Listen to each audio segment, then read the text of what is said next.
All right, so part 2, Tiger, Second Amendment.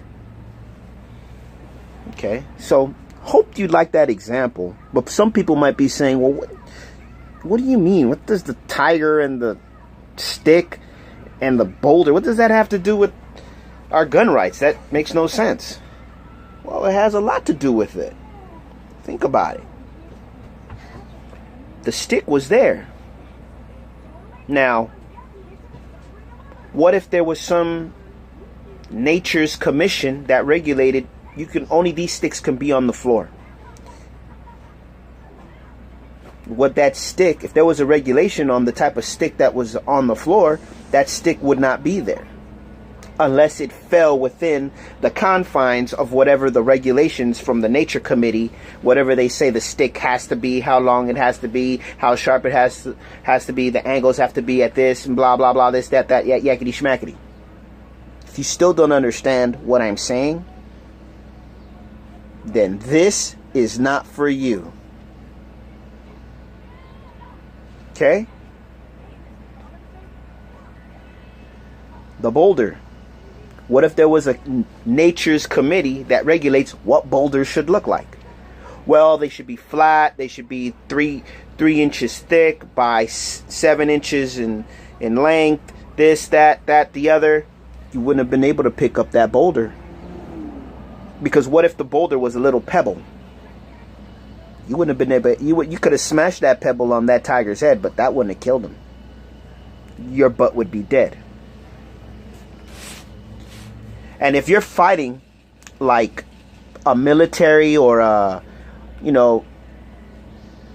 rebels, you need to be using the types of weapons they have.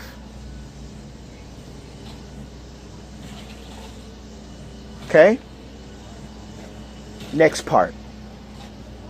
Well, people are going to say, well, why would you have to have a gun and it's fully automatic? Nobody needs that. That's not the point about what everybody wants. People could do whatever they want, just as long as they're not committing a crime, damaging property, or hurting someone. As long as you're not doing any of those 3 things, you could do what you want to do. Okay? The reason why I say what I say, it's not because I want a machine gun. I'm not saying that. Yeah, I'd like to have one. I'd like to own one. Go out to the cut. Shooting spot. To the club. Shoot one off, see what it's like. Be like, man, I own one. I'd like to be able to have that right to do that. And I have the right. But they want to make sure you don't use it. Because why? You have crazy people out there that go around and shooting people. Oh, and the difference is because if it's a fully automatic, they can spray a whole bunch of people. And, listen. The whole reason why you have a gun right is so you can defend not just your life, but other people's lives. Just because you make legislation and put them in cities and all this other stuff and saying you can't own a gun and you can't own this, does that make the crime rate drop? Hell no. A criminal is going to get a gun wherever. They're not going to get no background check. They're going to get a gun and buy it illegally off the streets, and they're going to use it. The thing is you have to have, when they say an armed citizenry, yeah, there's a lot of Americans that have guns, but how many of them actually go out and shoot? How many of them actually go out and practice?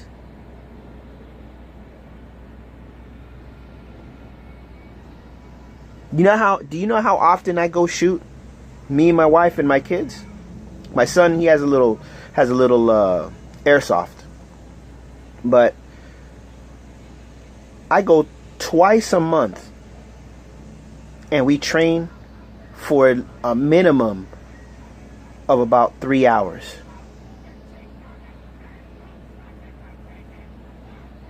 Me and my wife, we took a course a couple years ago, and every year we take a course. Every year. Religiously.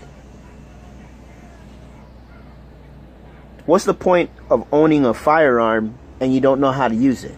You don't know how to shoot. Because most people don't. Because when you put them under pressure, what do you do when your gun jams?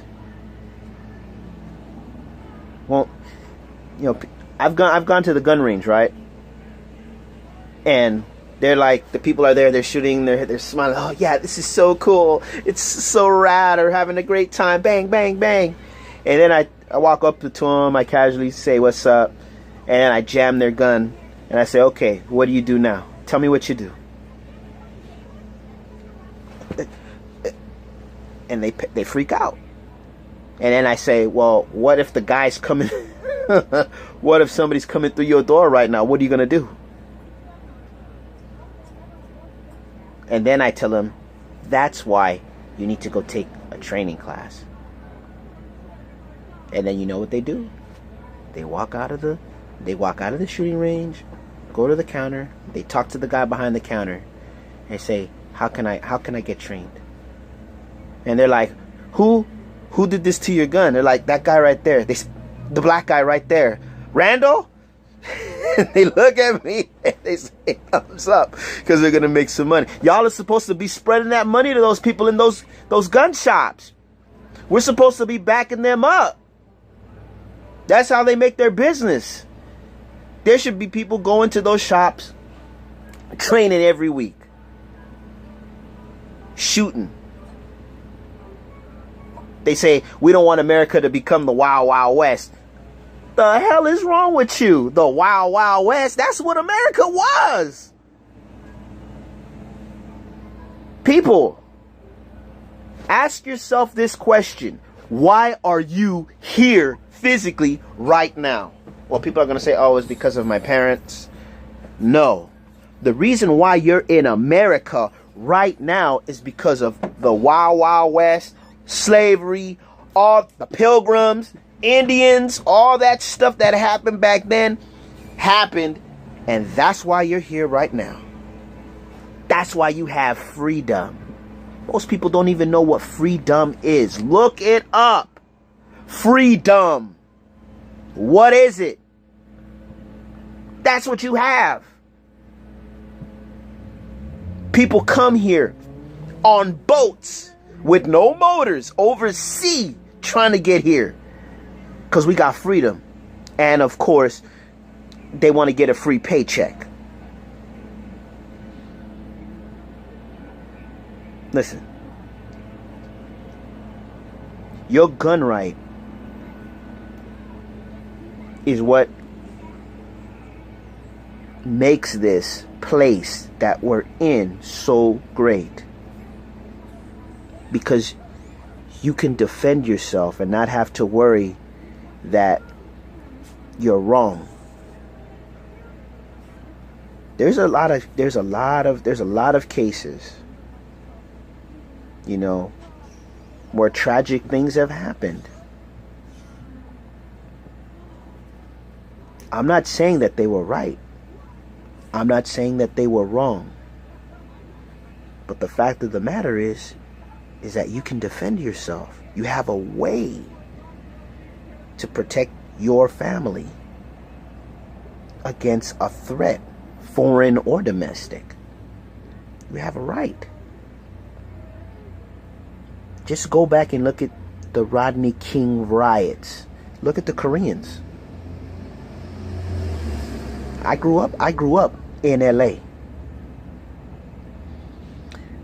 Fortunately, at the time when the riots happened, the Rodney King riots, I was fortunate enough to have my father.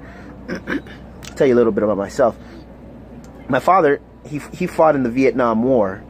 He was in the army, but he wasn't really around to raise me. It was just me and my mom. And my uncle, he became a police officer. So when he moved from LA, because once he graduated or finished the police academy, he went to the San Fernando Valley. And so we went with him. He told us he wanted us to come with him because when he was small, his father wasn't there, for him, So his two sisters, which is my mom and then my mom's sister, they basically took care of him. They would buy him clothes and when he was younger.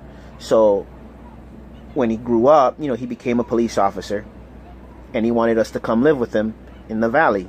And so me and my mom moved in with him. He got a condo. He was getting paid good money. So he had a condo and he gave us a bedroom and, he practically pretty much raised me. That's why I know what I know. I'm not a cop. I was into technology and computers and comic books and all that other stuff. So I didn't become a cop. I would have, but it wasn't my thing. I wasn't, for that. But anyways, enough about me. What were we talking about? I can't believe I forgot what I was talking about. Oh my God. Do me a favor. Write in the comments what I was talking about because I totally forgot what we were talking about. The Second Amendment. And I'm trying to remember. That's what happens when you start getting old. Start forgetting stuff. But what I will say is that the Second Amendment. The Second Amendment is what allows you to have your freedom. Because you got to be able to defend it. And you can't let anybody take that away from you. You can't. It can't be taken away. Brings up a thought. Remember the other day when I was talking about the universe and universal law? Notice how when you read legal documents, you'll notice certain words that they use, but two in particular. Voluntary or voluntarily and involuntarily. I would suggest you look up those two words and memorize the definition of those two words. Because when you read legal documents and things like that, you're going to see those words pop up a lot. And you need to understand what they mean. Because those two words apply to the universe. Universal law. Literally, cosmic law. Cause and effect. It's there. Alright, so we're at 14 minutes. This is part 2. I'm going to stop here and then make part 3.